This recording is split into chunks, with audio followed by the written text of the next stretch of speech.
मेरा नाम है अमितेश सिंह और आप देख रहे हैं अमितेश टाइम्स।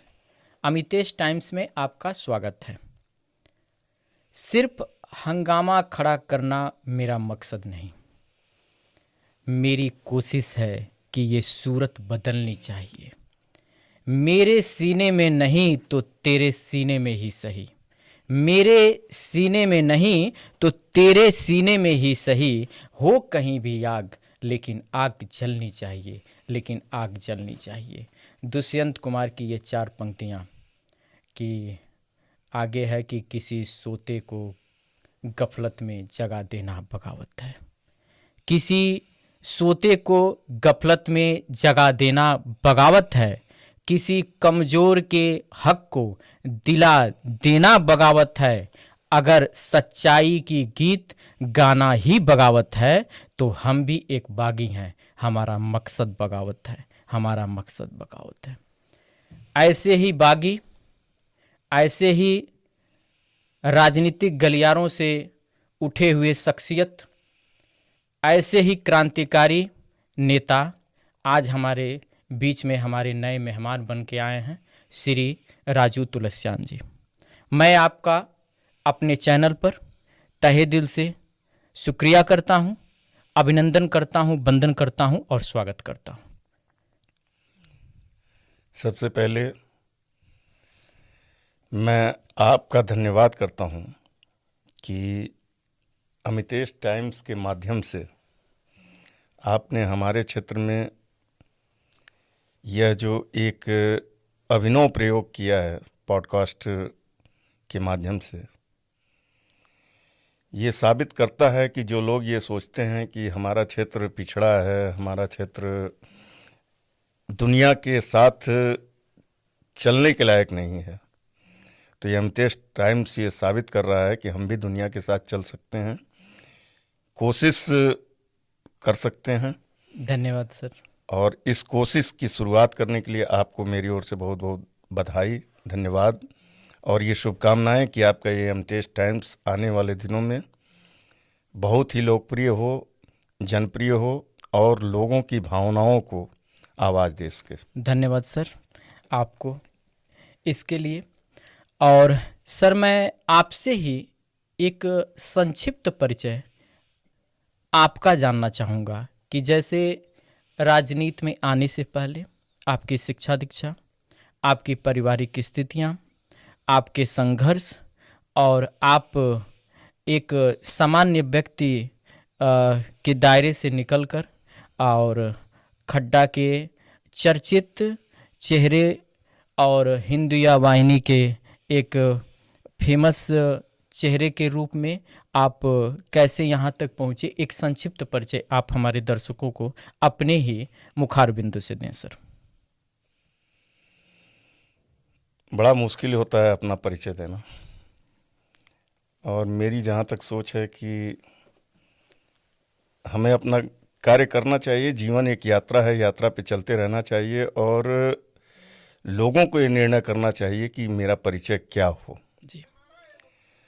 आपने हमारे जीवन के कई अध्यायों के विषय में पूछा, जी। तो सबसे पहले तो मेरा नाम राजू तुलसियान है।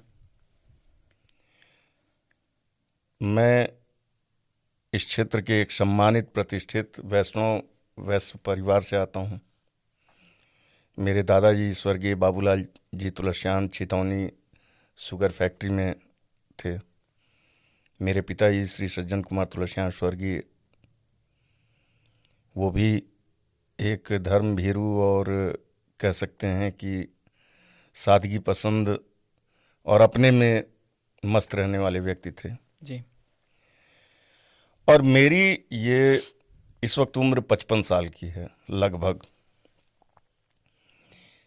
अपने जीवन की यात्रा में मैंने कभी कोई सुनियोजित लक्ष्य नहीं बनाया। ओके। जो कुछ भी होता गया वो समय काल परिस्थितियों के अनुसार होता चला गया। जी। कई मोड़ आए, कई पड़ाव आए, कई दिक्कतें आईं, परेशानियां आईं, संघर्ष भी खूब किया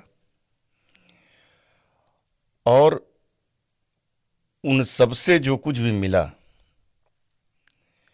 उन विचारों को पिरोते हुए अपने जीवन के कुछ सिद्धांत बनाए, कुछ नियम बनाए, कुछ विचार बनाए। शिक्षा जगत में आपका मेरी शिक्षा बहुत कम हुई।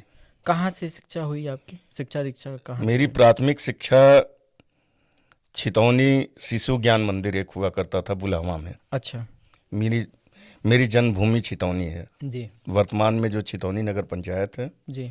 और बुलावा पहले उसको बोला जाता था। आप मैं सोशल मीडिया में देखा था कि आप एक बार राजस्थान का कुछ फोटो राजस्थान लगाए मेरा थे आप। पैतृक है। जी हमारे पूर्वज राजस्थान के रहने वाले हैं, जी। और राजस्थान में अभी भी हमारे तमामों चीज़ें हैं। आप गए थे वहाँ जी पे? जी, हर हाँ। वर्ष जाता हूँ, और वहाँ से मेरा विशेष जुड़ाव है। मैंने फोटो देखा था, वीडियो भी देखा था हर आपका वर्ष वहाँ सोशल जाता मीडिया हूँ पे। अपनी कुलदेवी की पूजा के माध्यम से। जी एक नियम मैंने अपने जीवन का बना रखा है जी। कि हमारी कुलदेवी हैं श्री रानी सती जी, ओके। जिनका झुंझुनू में बहुत बड़ा मंदिर है राजस्थान में, जी और हमारे परिवार की कुलदेवी हैं वो। जी। तो मैंने अपने जीवन में एक नियम बनाया, चूँकि मेरे दादाजी ने वहाँ पे कुछ मंदिर के कार्य कराए हुए हैं। तो जब सारी चीज़ें पता चली तो मैंने अपने जीवन का एक नियम बनाया कि हर वर्ष एक बार कुलदेवी के चरणों में नतमस्तक होने जरूर जाऊंगा। अपने राजस्थान? राजस्थान। जी उसके दो कारण थे, एक तो अपने आस्था को प्रकट करना, जी। और दूसरा अपनी उस माटी से जुड़ाव रखना। ओके। वर्ष में एक बार वहाँ 7-8 हफ्ते दिन के लिए जाता हूँ तो पूरे साल भर रिचार्ज हो जाता है। नहीं, अच्छी बात है सर, अपने माटी से जुड़ा रहना अच्छी जी। बात है सर। और उसका कारण है कि राजस्थान वीरों की धरती है, वहाँ के कण कण में वीरता है, शौर्य है, पराक्रम है, इतिहास है। वो देखने को मिलता है, वो देखने को मिलता है, और आप में भी देखने को मिलता है कहीं न कहीं। और एक प्रश्न ये है सर कि राजनीतिक शुरुआत आपकी कहाँ से हुई? आपका संक्षिप्त परिचय में ये मेरा प्रश्न है। लोगों को ये लगता है कि मैंने राजनीतिक क्षेत्र में कुछ काम किया है, ओके। लेकिन सच्चाई ये है कि मेरे जीवन में राजनीति का कोई महत्व नहीं रहा, और न मैंने कभी राजनीति की। जी। मेरे जीवन में मैंने अपने धर्म, अपनी संस्कृति की रक्षा के लिए एक व्यक्ति के रूप में जो योगदान समाज में हो सकता है वो देने का प्रयास किया। लेकिन योगदान का माध्यम राजनीति तो ही है ना? नहीं। आपके हिसाब से क्या परिभाषा है? यहाँ विरोधाभास है। जी कुछ लोगों के लिए राजनीति सत्ता प्राप्त करने का माध्यम है, जी। और कुछ लोगों के लिए सत्ता ही अंतिम लक्ष्य है, सत्ता प्राप्त करना। जी।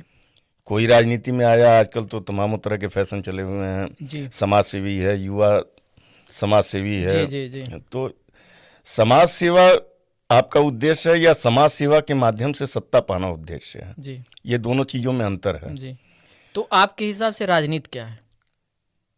राज करने की नीति, राज करने की नीति। जी राज किस पर? जी पूरे व्यवस्था पर, जी। या जनता पर, या जनता के दिलों पर? एक आइडियल लीडर की खासियत क्या है? लीडर का मतलब ये जो आदर्श लीडर इसकी की खासियत अगर मैं पूछ रहा आप हूं। बात करते हैं तो आदर्श लीडर वो होना चाहिए जो सबको अपने साथ चलने के लिए प्रेरित कर दे, ओके। अपने रास्ते पर चलने के लिए प्रेरित कर दे। उसने जो रास्ता चुना हो उस रास्ते को सभी लोग स्वीकार कर लें, ये एक आदर्श लीडर की पहचान है। आज एक प्रश्न बनता है कि आज का युवा राजनीति में आना चाहता है या राजनीतिक फील्ड में आना चाहता है और आ भी रहा है, उसके लिए आप क्या मैसेज देना चाहेंगे? नहीं, मेरा तो आपका एडवाइस क्या होगा? मेरा तो स्पष्ट मत है आज के युवाओं को जी कि यदि वो राजनीति के वर्तमान आभा मंडल को देख करके राजनीति में जाना चाहते हैं जी कि राजनीति में जाने पर हमारी कमाई हो जाएगी, हमारे जीवन स्तर में परिवर्तन आ जाएगा, हम समृद्ध हो जाएंगे, अगर यह लक्ष्य है तो इसके लिए बेहतर है कि वो अच्छी पढ़ाई करके कहीं अच्छा जॉब चुने। एक किसी नेता से बेहतर है कि वो एक आईएएस बने, जी एक आईपीएस बने, जिससे देश और समाज की भी कुछ सेवा होगी और उनकी भी जो समृद्धि की इच्छा है वो पूरी हो जाएगी। यानी कि एक लाइन में हम कह सकते हैं कि युवा आए लेकिन यूज एंड थ्रो का हिस्सा न बने। बिल्कुल जी। अगला प्रश्न है आपसे कि आपके हिसाब से आपका कार्यकाल यहाँ की जनता को बहुत अच्छा लगा था। जो मुझे, जब मैं भीड़ में गया और आपके बारे में हमने रिसर्च किया और कुछ लोगों से पता किया, तो ये पता चला कि आपका कार्य बेहतरीन कार्यकालों में गिना जाता है। लेकिन एक प्रश्न ये बनता है सर कि आपके हिसाब से आपका कार्यकाल कैसा रहा? आप नगर पंचायत के कार्यकाल की बात कर रहे जी, हैं? जो आप प्रतिनिधि के रूप में 5 जी। वर्षों तक आपने जी। अपनी श्रीमती के जगह पर प्रतिनिधि के रूप जी, में जी, आपने जी, जो काम किया, जी। उस कार्यकाल की बात मैं कर रहा हूँ। कि हम लोगों ने एक अभिनव प्रयोग किए, जैसे ये जनरेटर से लाइट देना। हाँ हाँ, जैसे पहली बार हमारे ही नगर पंचायत में पूरे उत्तर प्रदेश में आरओ पानी की सप्लाई शुरू हुई। जी जी नगर पंचायत ने किया। जी 10 रुपये में 20 लीटर पानी। जी वाटर एटीएम पूरे उत्तर प्रदेश में सबसे पहले हमने लगाया। जी महिला यूजनल हमने सबसे पहले उत्तर प्रदेश में लगाया। जी और उसके बाद से नगर पंचायत का नया कार्यालय जी, और डिजिटाइजेशन उसका ओके हमने सबसे पहले किया। ओके, और उसके बाद से आपके ये कूड़ेदान जो जी, होते हैं, जी जी जी जी डस्टबिन का कॉन्सेप्ट हम लेके आए। जी हमने स्वचालित कूड़ेदान भी ले आए, जो जी वो पूरे नगर में घूम के कूड़ा इकट्ठा करते थे। जी जी, उसके बाद से कान्हा पशु आश्रम, उत्तर प्रदेश का पहला कान्हा पशु आश्रम हमारे यहाँ बना, अच्छा, जो बड़ी विडंबनाओं के बाद बना। ओके। और इस तरह से नगर की बहुत सी जमीनों को हम लोगों ने सही किया, दुरुस्त किया। सर एक प्रश्न है कि आपके इतने सारी जो काम आपने काउंट कराया, महापुरुषों की मूर्तियां लगवाई। हाँ हाँ, काउंट कराया, और मैं आपके ऊपर जब रिसर्च कर रहा था, लोगों से पूछ रहा था, तो उन लोगों ने भी ये सारे काम हमको गिनवाए, जी जी जो सारे बेहतरीन काम थे। जी जी।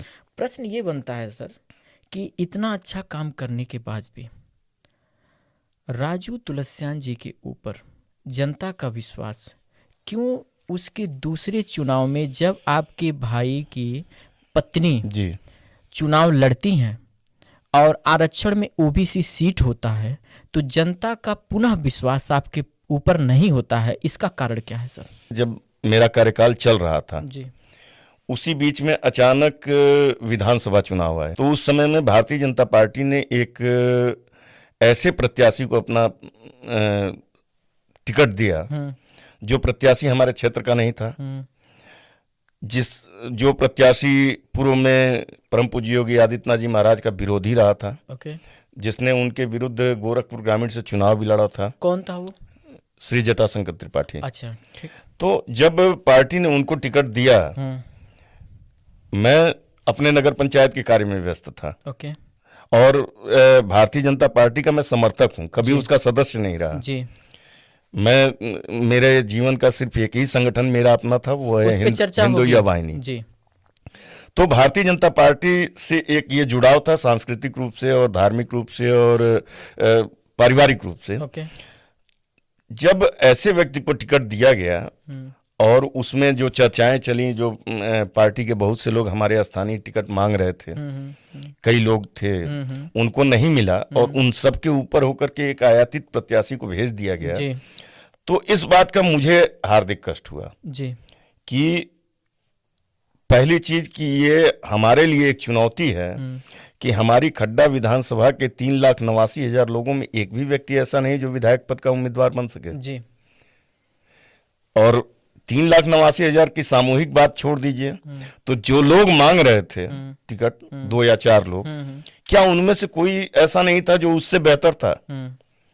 तो इस बात का प्रतिकार करने के लिए मैं स्वयं विधानसभा चुनाव लड़ गया। दूसरी बार जब सीट आई थी तो वो पिछड़ी सीट थी। हाँ, दूसरी बार नगर पंचायत की जी, सीट पिछड़ी जाति के लिए आरक्षित हुई हाँ थी। हाँ, मैंने पहले ही कहा जी। है आपसे। जी। और मैं सामान्य वर्ग से आता हूँ, जी। तो मैं उसका पात्र नहीं था लड़ने का। परिवार तो आप ही का था। नहीं, बता रहा हूँ, जी। मैं उसका पात्र नहीं था लड़ने का, न मुझे लड़ने की कोई इच्छा थी। ओके। मेरा कार्यकाल खत्म हुआ और पिछड़ी सीट आ गई, जिनको उस जाति का आरक्षण का लाभ मिलना था वो लड़ते। जी। लेकिन वहां भी पुनः वही श्री जटाशंकर त्रिपाठी, उन्होंने नगर के बीच से एक ऐसे व्यक्ति को नगर पंचायत अध्यक्ष का उम्मीदवार बनाया भाजपा के, जिस व्यक्ति की सामाजिक जिम्मेदारी उस वक्त तक कुछ नहीं थी। ओके। सीधे दुकान से निकल के और उसे समाज के बीच में उतार दिया गया। जी। और उसमें भी केवल धन का खेल हुआ। जी। अब परोक्ष रूप से इस चीज को बहुत कहना उचित नहीं रहेगा, जी। लेकिन सीधी सी बात थी कि वहां केवल धन बल चला। जी। वहां किसी के जन समर्थन का, किसी के पार्टी के लिए कार्य करने का, या किसी के लिए बहुत अच्छा कार्यकर्ता रहने का, समाज सेवक रहने का कोई मतलब नहीं था। सीधे धन बल के जरिए से एक प्रत्याशी उतार दिया गया, और वहां भी उसको चुनौती देने के लिए मैंने अपनी छोटी बहू बबीता तुलसियान जो थी, वो एक गुप्ता परिवार से थी, और संयोग से उनके पास पिछड़ी का सर्टिफिकेट था। आपको बागी नेता ऐसे नहीं कहा जी, जाता है। तो जब आप कैमरे पे ऐसे नाम ले रहे हैं तो इसे सीधे हमारे दर्शक ये जरूर जानेंगे। तो जटाशंकर त्रिपाठी के उस कृत्य को चुनौती देने के लिए ओके। कि हमारे नगर में धन बल नहीं चलेगा, हमारे नगर में जन बल चलेगा, जी। तो उसके धन बल को चुनौती देने के लिए पुनः मैंने अपनी बहू को उतारा। अच्छा। मैं जानता था कि यह ठीक नहीं है, जी। यह उचित नहीं है कि पिछड़ी सीट पर मैं हस्तक्षेप करूं सामान्य जाति का होकर जी, के, जी। लेकिन केवल जटाशंकर त्रिपाठी के उस धन बल की राजनीति का प्रतिकार करने के लिए मैंने अपनी बहू को उतारा। और बहुत मैं लगा भी नहीं उस चुनाव में, मुझे बस जो चुनौती देनी थी वो मैंने दी। लेकिन सर आप लगे थे? नहीं, जनता तो ये कहती है कि आप लगे थे। नहीं, मैंने दम नहीं लगाया। अच्छा। और ये था कि बस मुझे एक चुनौती प्रस्तुत करनी है, जी। ताकि ये फील्ड खाली ना हो। 26 अक्टूबर 2016 दिन बुधवार, जी। खड्डा के इतिहास में एक ऐसा दिन जी। जिसे आने वाली पीढ़ियां भी याद करेंगी।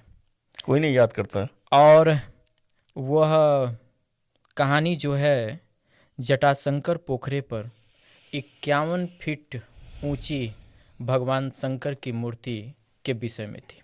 जी। इसमें प्रश्न मेरा ये है सर कि यह मूर्ति जो जटाशंकर पोखरे पर लगनी थी, उस मूर्ति के लगने के पीछे हिंदुओं के आस्था का विषय था, या हिंदू और मुस्लिम तुष्टीकरण राजनीति का विषय था? क्या कहना चाहेंगे इस पे आप? पहली चीज तो ये कि आज आप जो जो विषय पूछ रहे हैं, मैं आपका धन्यवाद देना चाहूँगा जी। कि इन सारे विषयों पर आज तक किसी ने मुझसे ये सब बातें नहीं की, जी। न मेरा पक्ष जानने का कोई प्रयास किया। Okay sir. तो सबसे पहले तो मैं आपको धन्यवाद देना चाहूँगा कि आप इन सब विषयों पे मेरा पक्ष जानने का प्रयास कर रहे हैं। जहाँ तक रहा देवाधिदेव महादेव की प्रतिमा का स्थापना का विषय, तो सबसे पहले तो वो न हिंदू मुस्लिम का विषय था, न किसी प्रकार की राजनीति का विषय था, और न किसी प्रकार से वो मेरे मन में ऐसा कोई विचार था। दो वर्ग है खड्डा में या इस विधानसभा में जो अपना अलग अलग मत रखता है। पहला वर्ग ये कहता है कि यह विषय तुष्टीकरण की राजनीति के ऊपर है, और दूसरा वर्ग ये कहता है कि यह विषय आस्था का विषय है। दोनों वर्ग पे आप अपना पक्ष क्या रखना चाहते हैं? नहीं, मूलतः तो वो पूरी तरह से आस्था का विषय था। ओके। क्योंकि जटाशंकर पोखरा जो था जी। जटाशंकर पोखरा को बार बार जी। मैंने अपनी बचपन से देखा था कि उसको बार बार विवादित बनाने का प्रयास हुआ। ओके। किसके द्वारा? नेताओं के द्वारा। कौन नेता? केवल राजनीति। कौन नेता? बहुत से लोग थे जो पूर्व चेयरमैन थे या पूर्व विधायक थे या जो लोग राजनीतिक क्षेत्र में सक्रिय थे। खड्डा का इतिहास बड़ा अनोखा है। मैं आपसे जानना चाहूंगा। और अगर उस पूरे इतिहास की परत दर पर उधेड़ी जाए जी। तो राजनीति का जो विकृत रूप सामने आएगा, जी। उससे लगभग लोगों को घृणा होने लगेगी। मंच ये मैंने आपसे इसीलिए सबसे पहले कहा था कि राजनीति शब्द से मैं असहज हो जाता हूं।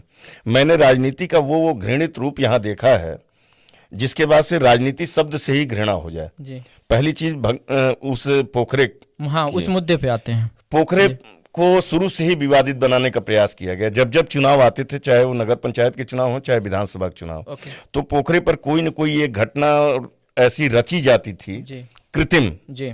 राजनीति के द्वारा जी। कि वो पोखरे पर हिंदू मुस्लिम का विवाद हो। अच्छा। और उस विवाद के ऊपर राजनीति करके और अपनी राजनीतिक रोटी सेकी जाए। यानी ये मानते हैं आप? जी। ओके।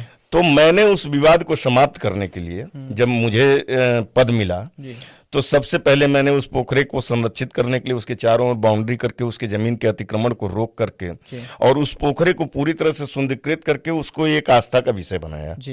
और उसको ये पहचान दी कि यहाँ पर कोई हिंदू मुस्लिम विवाद नहीं है, जटाशंकर पोखरा एक हिंदू धार्मिक स्थल ही है। ओके एकदम मैंने उसको आइडेंटिफाई कर दिया। ओके तो ये जो विवाद चलता था हिंदू मुस्लिम का, ये समाप्त हुआ ओके और वो केवल हिंदू धर्म स्थल के रूप में विख्यात हुआ। जी। अब आस्था से यहाँ शुरू होती है राजनीति। वही मैं जानना चाहता हूँ सर, दो पक्ष है, दोनों पर आपका विचार जानना। मैं दोनों बता रहा हूँ। जी। अब आस्था से शुरू हुई राजनीति। जी मेरी आस्था थी कि महादेव की प्रतिमा वहां लगे, ये मेरी सोच थी। लेकिन वहीं कुछ लोगों की सोच राजनीतिक चल रही थी। ओके उन्होंने ये सोचा कि अगर ये महादेव की प्रतिमा स्थापित हो जाती है इस जटाशंकर पोखरे में। कौन थे वो लोग? बहुत से लोग थे, कोई नाम? मेरे अपने लोग भी थे। कोई जो लगातार जय श्री राम का नारा लगाते हैं वो सारे हिंदू नेता थे। विरोधी किसको मानते हैं आप? सारे हिंदू नेताओं को। और उस मूर्ति की प्रतिमा का विरोध किसी मुस्लिम ने नहीं किया। लेकिन उस मूर्ति की प्रतिमा का विरोध उन लोगों ने किया जिनको उस मूर्ति में मेरे अमर होने की संभावनाएं नजर आ रही थी। लेकिन आपका एक पोस्ट एक जगह मैं पढ़ा जी। उस पोस्ट में लिखा गया है कि वर्तमान सरकार उस समय समाजवादी पार्टी हाँ ये प्रदेश चला हाँ रही थी और उसने भी आपका विरोध किया था। हाँ बिल्कुल उसके किया। लोग भी आपका विरोध बिल्कुल किए थे। सभी लोग थे। तो वो नहीं, आपने उस पोस्ट में बकायदा लिखा हाँ। तो उसमें कोई ऐसा नाम समाजवादी सरकार में या कोई उस वक्त उस वक्त 2016 के लगभग में विधानसभा चुनाव की तैयारियां शुरू हो गई थी। ओके तो समाजवादी पार्टी से उस वक्त जो भी विधानसभा के उम्मीदवार बनने वाले थे जी। उनको भी इस महादेव की मूर्ति से भय था। पोस्ट में मैंने केवल यही पढ़ा है कि समाजवादी का नाम आपने जी लिखा है जी वहाँ पे। सरकार थी। हाँ जी। सरकार थी और हमारे जो अपने लोग जी। थे बिना सरकार के संरक्षण के कुछ नहीं कर सकते थे। ओके तो इसमें ये कह सकते हैं कि इसमें पक्ष विपक्ष कुछ नहीं था। ओके इसमें एक पक्ष मैं था जी। और दूसरे सारे पक्ष के लोग एक साथ यानी थे। कि आपकी ये लड़ाई अकेले थी? जी सबसे थी? जी। आप स्वार्थों से थी। आप क्या कहेंगे कि आप राजनीतिक हिस्सा के शिकार बने? नहीं बने? नहीं, शिकार तो मुझे कोई नहीं बना सकता जी। है। तो क्या कहेंगे आप इसमें? मैं उसमें यही कह सकता हूं कि उनका षड्यंत्र सफल हुआ। ओके। उस पे मुकदमा भी नोट हुआ जी आपके जी ऊपर? जी जी बिल्कुल हुआ। आप जेल भी गए थे? हाँ जेल भी गया था। कितने दिनों तक रहे जेल में? मैं 19 दिनों तक जेल रहा। अपने सार्वजनिक जीवन का प्रमाण पत्र मैं सरकार के द्वारा दायर किए गए मुकदमों को ही मानता हूँ। उस समय मुकदमा जो हुआ जी। तो मुकदमा में आप सपा सरकार को भी मानते हैं कि मुकदमा कराने में आप के ऊपर हाँ उनका बिल्कुल बिल्कुल मतलब बिल्कुल रहा? बिल्कुल। उसमें जैसे अभी ये बात अधूरी छूट गई क्या नहीं, एक प्रश्न और बनता है, भूल जाएगा सर। जी। क्या अगर वर्तमान सरकार इस समय जो यूपी गवर्नमेंट है, भारतीय जनता पार्टी की जो सरकार चल रही जी है, आप अगर तुलना करें कि सपोज करें कि आप आज रहते खड्डा के चेयरमैन, जी। तो क्या वह मूर्ति लग सकती थी? नहीं, तब भी नहीं लग पाती। मानते हैं इस चीज को जी। आप? कोई सरकार रहेगी नहीं लग पाएगी। कारण क्या है? लोगों के मन के भीतर का राजनीतिक स्वार्थ। अब सपना क्या है उस चीज को लेके? सपना यही है कि जैसे एक वो होता है कि मैंने अगर कोई लकीर खींची है जी।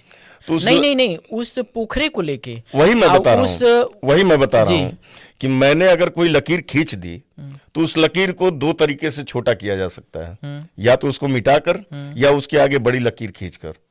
तो देवाधिदेव महादेव की प्रतिमा इतनी बड़ी लकीर थी कि उससे बड़ी लकीर कोई खींच नहीं सकता था। थी या है?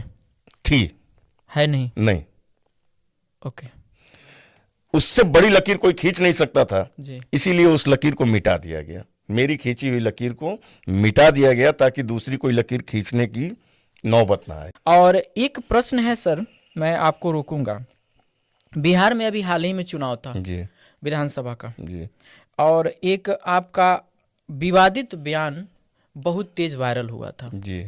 सुनने में ये आ रहा है कि किसी के द्वारा आपके ऊपर उस विवादित बयान को लेके एफआईआर भी नोट करवाया गया था। ठीक है। और वह विवादित बयान इस देश के माननीय प्रधानमंत्री के माताजी और उनके पिताजी के नाम का उल्लेख किया गया था कुछ आपत्तिजनक शब्दों के द्वारा। इस विषय में आप क्या कहना चाहेंगे सर? अब मैं क्या बताऊं जी। हमारे विचार ओके हमारे अपने व्यक्तिगत होते हैं, वो हमारी संपत्ति है, जी और हमारे द्वारा व्यक्त किए गए विचार को जी आप अपनी व्याख्या के अनुसार नहीं निर्धारित कर सकते हैं। ओके पहला चीज। जी दूसरा चीज, वो जो 8 नवंबर का मेरा पोस्ट था जी सोशल मीडिया पे, जी प्रधानमंत्री जी ने वहाँ एक सभा की थी कहाँ पे?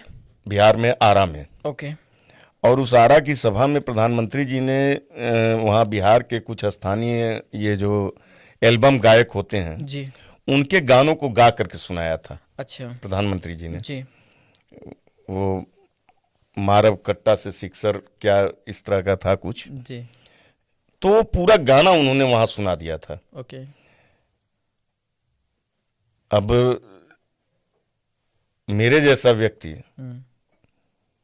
मैंने अपने प्रधानमंत्री को ये कहते सुना कि वो किसी गुड्डू यादव जैसे छुटभैया नेता का गाना गा रहे हैं, तो बड़ा बुरा लगा। ओके पहली चीज। दूसरी चीज ये कि हमारे प्रधानमंत्री जी हमारे देश के गौरव हैं, ओके और वो जब कुछ बोलते हैं तो उसे पूरी दुनिया सुनती है। ओके अब अगर वो किसी छुटभैया गायक का गाना बोलेंगे जी तो उसे भी पूरी दुनिया सुनेगी। ओके तो हो सकता है कि 140 करोड़ लोगों में से किसी को इस बात का कष्ट न रहा हो, सबकी संवेदनाएं मर गई हों, सबकी भावनाएं मर गई हों। जी। मेरी जिंदा थी, मैंने बोला। ओके मैंने उनके माताजी या पिताजी पे कोई टिप्पणी नहीं की थी। नाम उसमें है सर? मैं बता रहा पोस्ट में। हूँ, मैं बता रहा हूँ, जी उसी में छिपा हुआ है ये सब कुछ। हाँ जी मैंने उस पोस्ट में लिखा कि प्रधानमंत्री जी, आपको आपके बापू दामोदर दास जी की सौगंध है। ओके क्यों लिखा? इसलिए कि मैं व्यक्तिगत नरेंद्र मोदी से बात कर रहा था, ओके न कि प्रधानमंत्री नरेंद्र मोदी से। ओके अगर प्रधानमंत्री नरेंद्र मोदी से बात करता तो मैं उनको संविधान की शपथ देता, ओके लेकिन मैं नरेंद्र मोदी जी से बात कर रहा था, इसलिए उनके पिताजी का नाम लेते हुए मैंने उनको सौगंध दिया कि आगे से आप कभी भी किसी मंच पे अगर ऐसी भाषा का प्रयोग करते हो तो प्रधानमंत्री पद से त्यागपत्र दे के आप कहिए, क्योंकि मेरा प्रधानमंत्री ऐसी भाषा का इस्तेमाल नहीं कर सकता है। दूसरी चीज कि मैंने उसी पोस्ट में अंत में आक्रोश में लिख दिया था एक माता जी का भी नाम आपने नहीं, लिया माता था। जी का उनके नहीं लिखा। नहीं लिया है ना आपने? ना तो पोस्ट में तो है वो ना, सर, नहीं एक है। बार देख लीजिएगा। बिल्कुल एकदम हाँ ठीक है। guaranteed लास्ट है। में आपने क्या बताया? मैंने उनसे उसमें यही लिखा कि यदि आप प्रधानमंत्री नहीं होते जी तो उसी जनसभा में जी आपसे हम नहीं हमारी चप्पलें बात करती।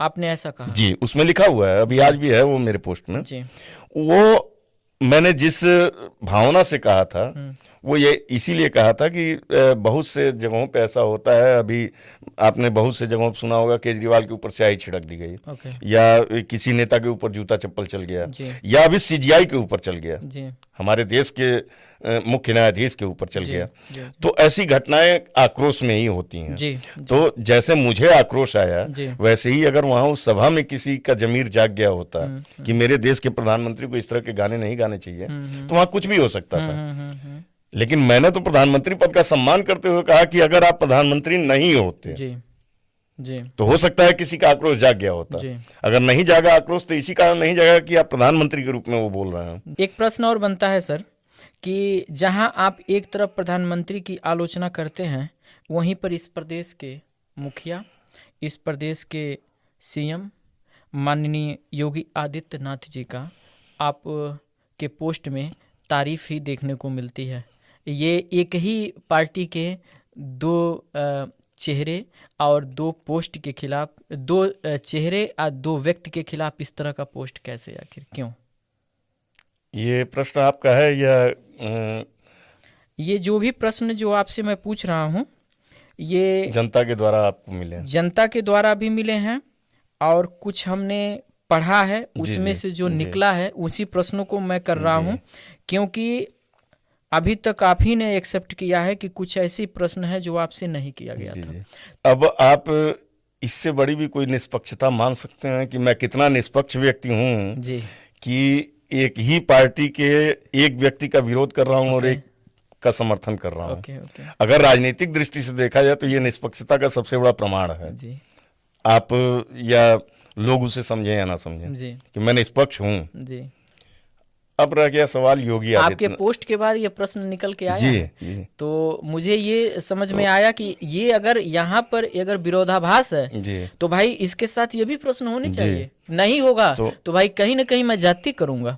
तो शायद वो लोग जानते भी हैं या जानबूझ के अनजान बनने का प्रयास कर रहे हैं ओके कि 2014 में जब नरेंद्र मोदी जी का प्रादुर्भाव इस देश की राजनीति में हुआ जी तो उनके समर्थन में मैंने अपनी पूरी ताकत लगाई थी उस समय। जी 2014 में जी मानबेला में जब नरेंद्र मोदी जी का कार्यक्रम पहला हुआ था पहला, गोरखपुर में, जी तो मैं 172 गाड़ियां लेकर के गया था भर के पब्लिक। खड्डा में उस समय प्रतिनिधि के जी रूप में आप सेवा भी कर जी रहे थे। जी और खड्डा एक तरह से पूरी विधानसभा का दायित्व तो मैंने संभाल लिया था कि मुझे किसी भी तरह से नरेंद्र मोदी जी को इस देश का प्रधानमंत्री बनाना ही है। ओके और उसका परिणाम जानते हैं? जी उसका परिणाम ये हुआ कि उस वक्त समाजवादी पार्टी की सरकार थी और मैं नगर पंचायत अध्यक्ष प्रतिनिधि के रूप में काम कर रहा था, यानी कि उसी शासन का एक हिस्सा था। जी और उसके बाद भी मैंने जो नरेंद्र मोदी जी के समर्थन में जो कुछ भी किया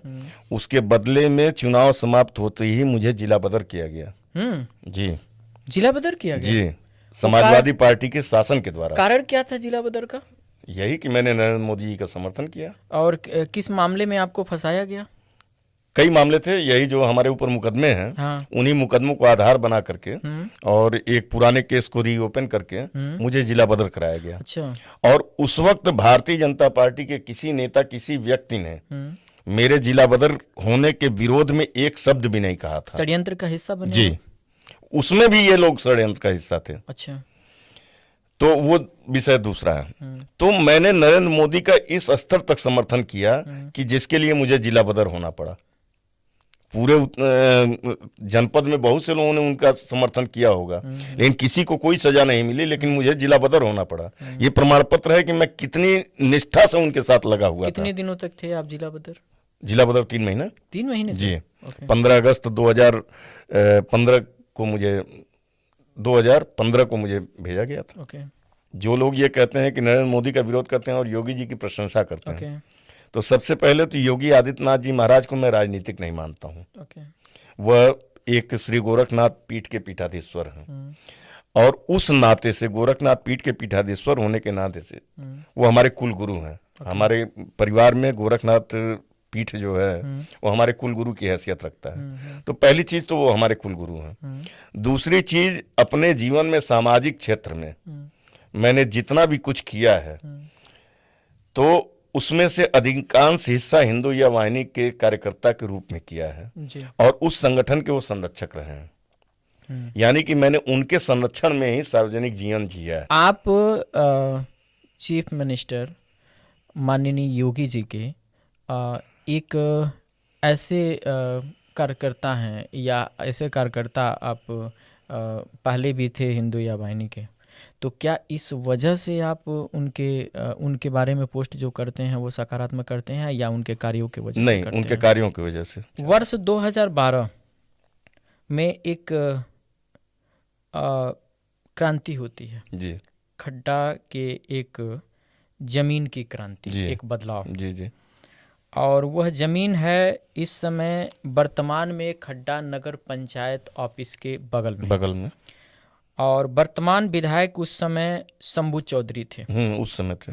और ऐसा सुनने में आता है कि उनके और आपके बीच में हाथापाई के नौबत भी आती है और शासन द्वारा कार्रवाई के तौर पर कुछ मुकदमे भी नोट किए जाते हैं। क्या था पूरा मामला? कुछ नहीं, जैसे शंभू चौधरी का प्रादुर्भाव हमारे क्षेत्र में हम ही लोगों के कारण से हुआ। ओके। महाराज जी ने, योगी आदित्यनाथ जी महाराज ने, परम पूज्य योगी आदित्यनाथ जी महाराज ने शंभू चौधरी को अपना आशीर्वाद दिया। ओके। और वो भारतीय जनता पार्टी का प्रत्याशी बन के हमारे क्षेत्र में आए और हम सभी ने मिलकर के उनका सहयोग किया। ओके। और वो यहाँ से माननीय विधायक निर्वाचित हुए। ओके। मामला क्या था सर?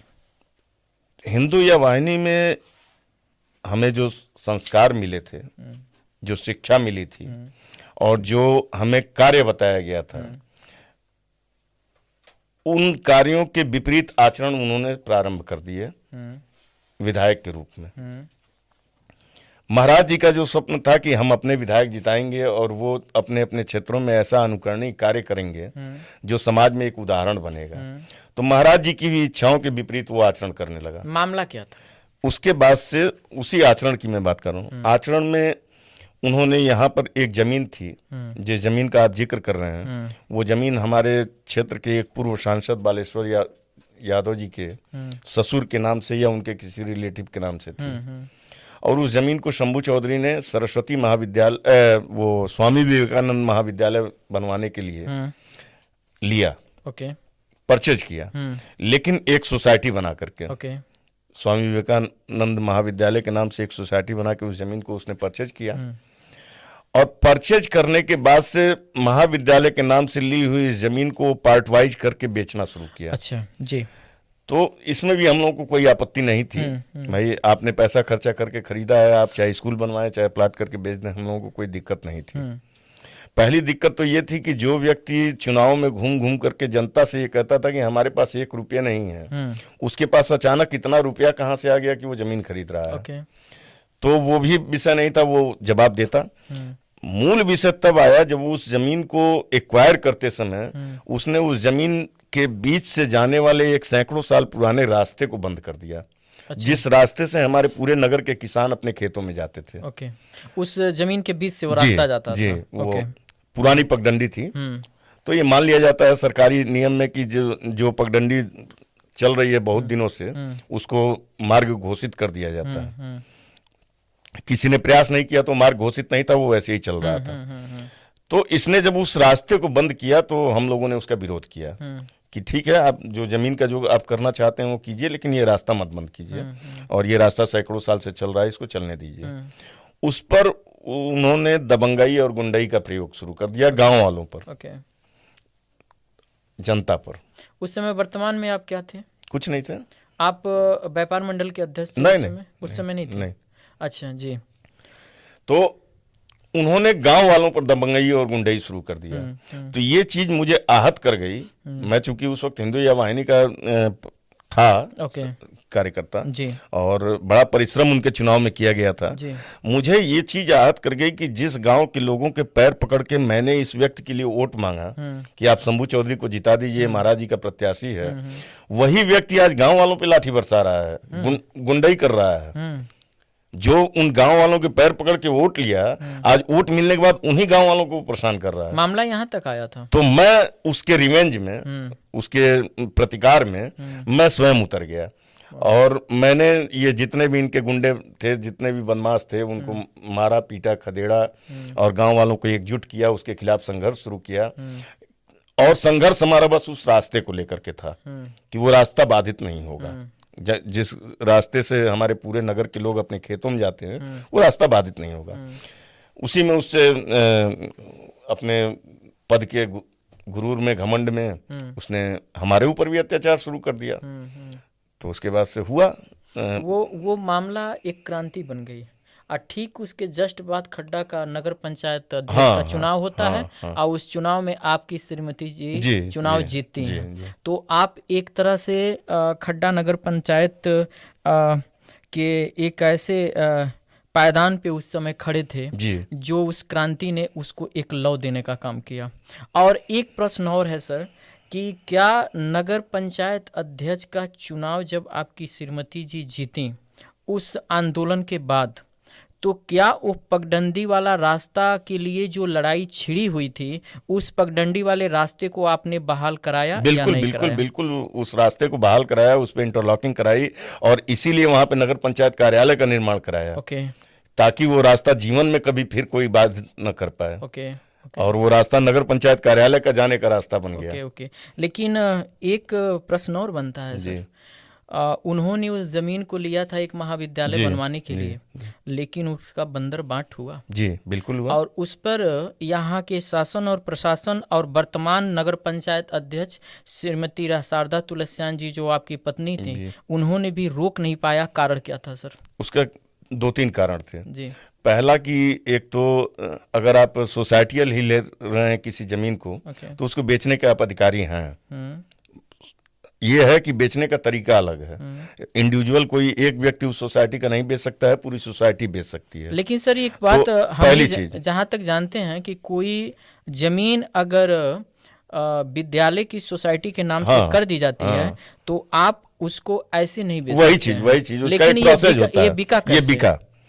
अब उसमें वहीं पर जो आपने शारदा तुलसियान के रोल पर जो प्रश्न पूछा है, तो शारदा तुलसियान नगर पंचायत अध्यक्ष के रूप में पहला काम तो उन्होंने किया कि उस सड़क को सुरक्षित किया। ओके दूसरा काम वहां नगर पंचायत कार्यालय बनवाया। ओके और तीसरा काम, आप इस चीज की पूरी शिनाख्त कर सकते हैं, इन्वेस्टिगेशन कर सकते हैं कि शारदा तुलसियान ने उस पूरी जमीन जो थी विवादित, उस पूरी जमीन के ऊपर एसओसी के यहाँ मुकदमा दाखिल करके और अपने कार्यकाल में उस पर किसी भी प्रकार के मानचित्र स्वीकृति पर रोक लगा दिया ओके कि इस पर किसी प्रकार का मानचित्र स्वीकृत नहीं होगा, कोई भवन निर्माण नहीं होगा। लेकिन प्रश्न अब यहाँ पे ये आता है कि हम सिद्धांतों की लड़ाई लड़ रहे हैं और हम जनता के लिए लड़ रहे हैं, लेकिन उसी जनता के बीच से कुछ लोग उन जमीनों को खरीद रहे हैं जो हमारे स्थानीय लोग ही हैं।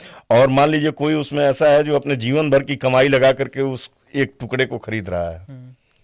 तो हम शंभू चौधरी से अपने व्यक्तिगत विवाद के चलते या शंभू चौधरी से अपने विवाद के चलते उस व्यक्ति के ऊपर क्या कार्रवाई करें?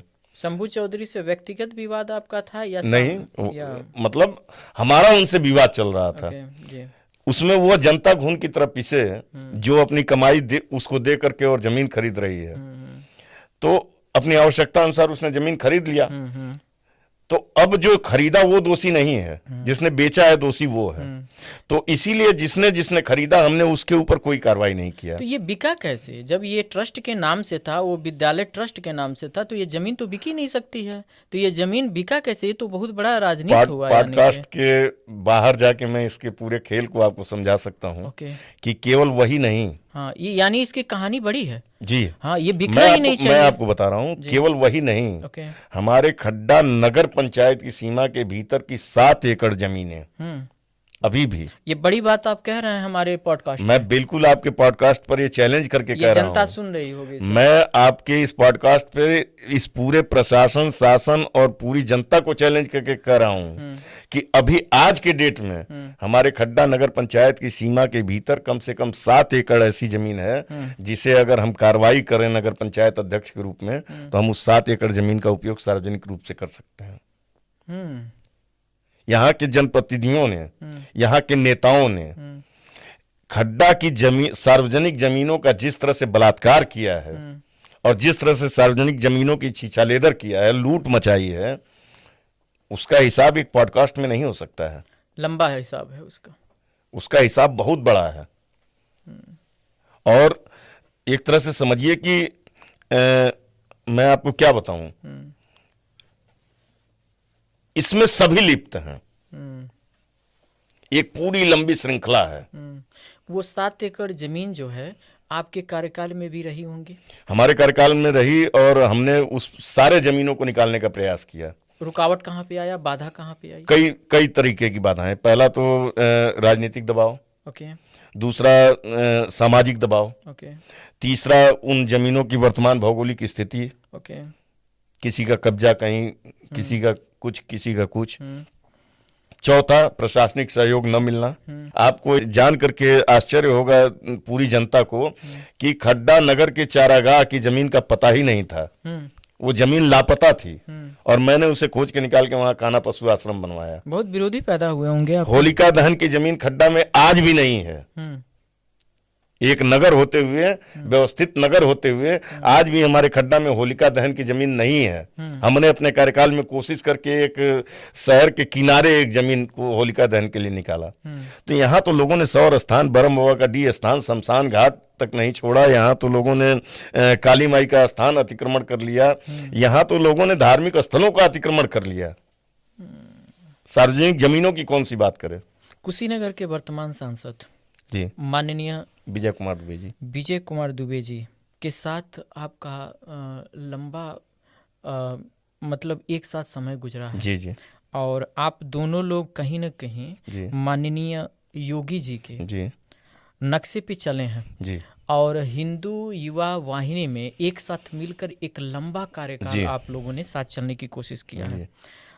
इस समय आपके संबंध माननीय सांसद जी के साथ कैसे हैं, और कहीं सामूहिक जगहों पर एक साथ आप दोनों लोगों को नहीं देखा जाता है, कारण क्या है?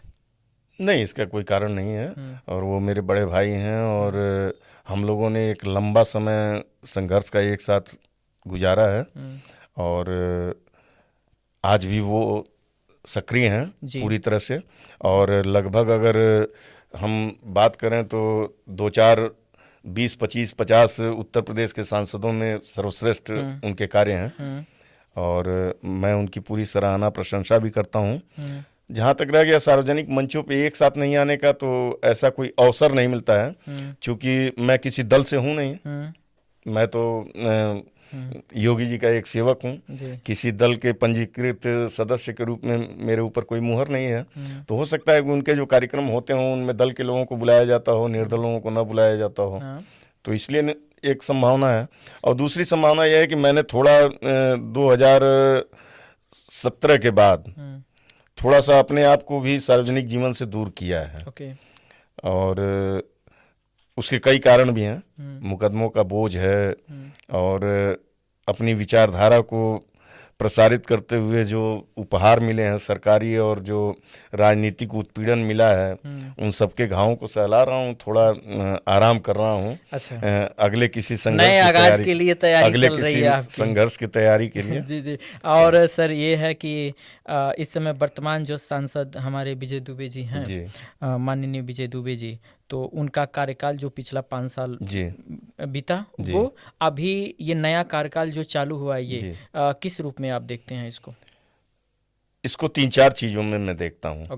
पहली चीज़ तो ये कि शायद अगर हम पूरे देश के सांसदों की बात करें, संसद में बैठने वाले जितने भी सांसद हैं, चाहे वो भाजपा के हों, चाहे कांग्रेस के, चाहे किसी भी पक्ष विपक्ष, तो मुझे लगता है कि सबसे ज़्यादा जनता के बीच में रहने वाला अगर कोई सांसद गिना जाएगा, तो उसमें 1 या 2 नंबर पे श्री विजय कुमार दुबे जी होंगे। जन भागीदारी उनकी बहुत सशक्त है। दूसरी चीज ये है कि किसी भी कार्य को करने के लिए जो एक जुनून चाहिए, जब वो संगठन के दिनों में थे तब भी वो जुनून मैंने देखा है, और आज भी मैं देखता हूँ। कभी भी आपने उनको अनफिट नहीं देखा होगा, ऐसा नहीं कि अस्त व्यस्त हैं या कहीं, हमेशा उनको तरोताजा देखा होगा और हमेशा सक्रिय देखा होगा।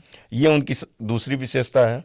और तीसरी विशेषता कि उन्होंने उन बिंदुओं पर विकास के कार्य किए जिन पर इसके पूर्व ध्यान ही नहीं गया था, जैसे एयरपोर्ट, जैसे मेडिकल कॉलेज, जैसे आपके ओवरब्रिज कप्तानगंज, जैसे अभी उन्होंने कुछ दिनों पहले आवाज उठाई सोरौना खेल मैदान को स्टेडियम बनाने की। तो हमारी भी जनता से भी ये निवेदन है कि सांसद से सांसद के स्तर का काम मांगा जाना चाहिए। अब नाली, पुल, पुलिया, सड़क, खड़ंजा और ये सारी चीजें तो कोई भी कर सकता है, लेकिन हमारे माननीय सांसद हैं तो उनसे ऐसी ही परियोजनाओं की मांग होनी चाहिए, और उस पर वो धरातल पे एकदम खरे उतरे हैं। प्रशंसक हैं उनके आप? बिल्कुल बिल्कुल। ओके। मैं विधायक जी पे कुछ प्रश्न आपसे करना चाहूँगा। इस समय वर्तमान विधायक हमारे माननीय विवेकानंद पांडे जी, उनके चुनाव प्रचार में आपने काफ़ी सहयोग उनका किया था जी। और इस समय कुछ सार्वजनिक जगहों पर देखा जाए तो आप उनके साथ नहीं दिखते हैं, और क्या संबंध कैसे हैं आपके और हमारे विधायक के बीच में आपके, क्योंकि आप एक ही टाउन एरिया में कहीं ना कहीं आप दोनों लोग रहते हैं, तो संबंध कैसे हैं और उनके कार्य कैसे हैं आपके नज़र में? नहीं, संबंध क्या, हमारे छोटे भाई हैं और शुरू से मैंने उनको अपने छोटे भाई की तरह ही माना है जी। और भाइयों के बीच में संबंध परिभाषा नहीं होती, कम या ज़्यादा की। और ठीक है, विवेका पांडे जी जो आपने अभी इसके पहले सांसद जी के विषय में पूछा और इनके विषय में जो आप पूछ रहे हैं कि सेम प्रश्न है जी, क्योंकि तो ये कहीं न कहीं आपके आसपास तो रहे हैं उसको आप मेरे एक चरित्र से जोड़ सकते हैं, मेरे एक मतलब नियम और सिद्धांत से जोड़ सकते हैं। मेरी एक आदत रही है कि मैं कभी भी किसी से कोई अपेक्षा नहीं रखता। और दूसरी चीज ये है कि मैं जहां ये समझता हूं कि मेरी आवश्यकता है वहाँ मैं अपना सब कुछ झोंक के लग जाता हूँ। लेकिन उस आवश्यकता, उस लक्ष्य की पूर्ति के बाद से मैं कतई ये नहीं चाहता कि सामने वाले को ये लगे कि इन्होंने हमारी थोड़ी सी मदद कर दिया तो अब दिन रात हमारे पीछे ही हैं, या दिन रात किसी वजह से ये लगे हुए हैं। इस वजह से आप दूरी बना तो लेते मैं हैं। अपना जब समय आता है तो अपना काम करता हूँ और उसके बाद से उनको उनके लक्ष्य की तरफ भेज करके ओके। और अपनी दिशा में बढ़ जाता हूँ। एक बहुत ही इम्पोर्टेंट क्वेश्चन आपसे, वर्तमान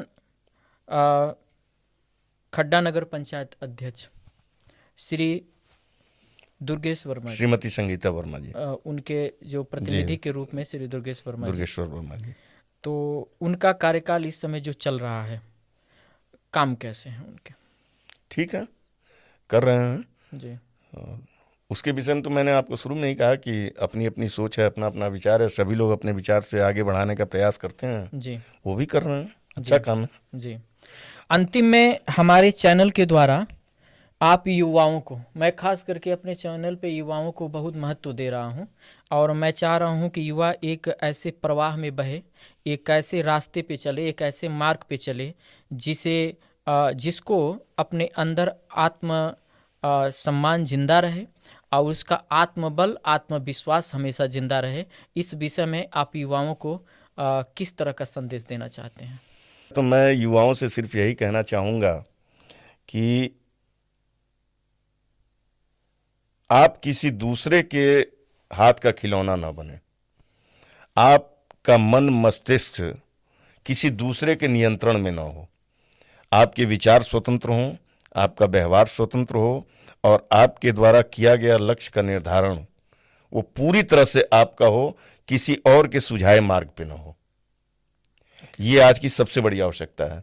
आप हमारे चैनल पर आए, अमितेश टाइम्स हमारे चैनल पर आए, इसके लिए आपको बहुत बहुत धन्यवाद। और मैं सारे दर्शकों को एक बार अलविदा कहने से पहले ये बताना चाहूँगा कि जल्द ही आपके बीच में एक नए मेहमान के साथ मैं फिर हाजिर रहूँगा। तब तक के लिए सबा खैर, धन्यवाद, नमस्कार। आपके सभी दर्शकों को मेरा भी प्रणाम।